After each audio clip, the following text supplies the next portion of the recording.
حضرت بلال حبشی رضی اللہ تعالیٰ عنہ بیان فرماتے ہیں نبی پاک علیہ السلام کے مہمان آیا کرتے تھے تو بعض اوقات مجھے قرض لے کر بھی میزبانی کرنا پڑتی تھی حضور کے مہمانوں۔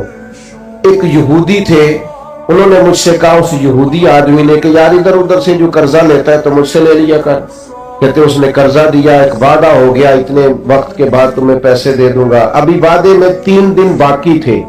حضور علیہ السلام مدینہ شریف کے ایک بازار سے گزر رہے تھے، سیدنا فاروق اعظم رضی اللہ تعالیٰ عنہ بھی پاک بارگاہ میں حاضر تھے۔ وہ یہودی آ گیا اور آ کے نبی پاک علیہ السلام سے مطالبہ کرنے لگا، وہ جناب بلال نے قرض لیا تھا واپس کریں، تو حضور نے فرمایا ابھی تو وعدے میں ٹائم ہے، کہنے لگا آپ دیں، اور اس نے بڑے سخت لفظ کہے۔ کہنے والے تو کہہ ہی دیتے ہیں، سننے والے کمال کرتے ہیں۔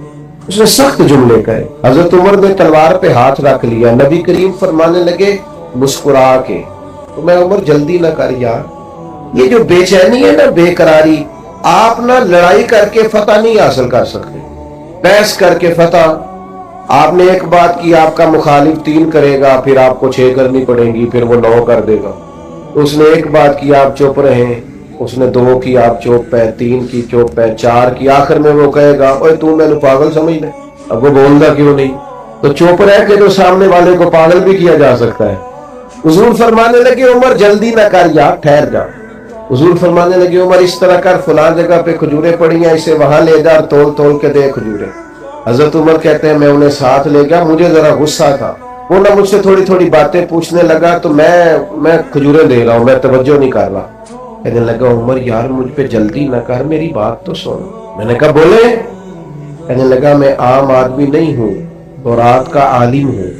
عمر کہتے ہیں میں نے آنکھ کھولی، میں نے کیا مطلب؟ کہنے لگا میں نے جان بوجھ کے قرضہ دیا تھا اور وقت سے پہلے جان بوجھ کر میں نے مطالبہ کیا، سخت بات بھی جان بوجھ کے کی۔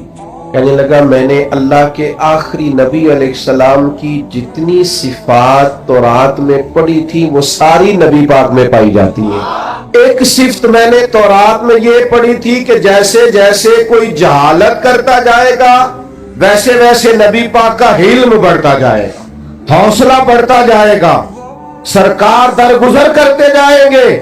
عمر ساری شانیں دیکھ لی تھی، یہ برداشت والی شان بھی دیکھ لی ہے۔ حضرت عمر سے وہ کہنے لگے اب اس طرح کریں مجھے ساتھ لے جائیں، نبی پاک سے معافی بھی لے کے دے دے اور حضور کا کلمہ بھی پڑھوا دے۔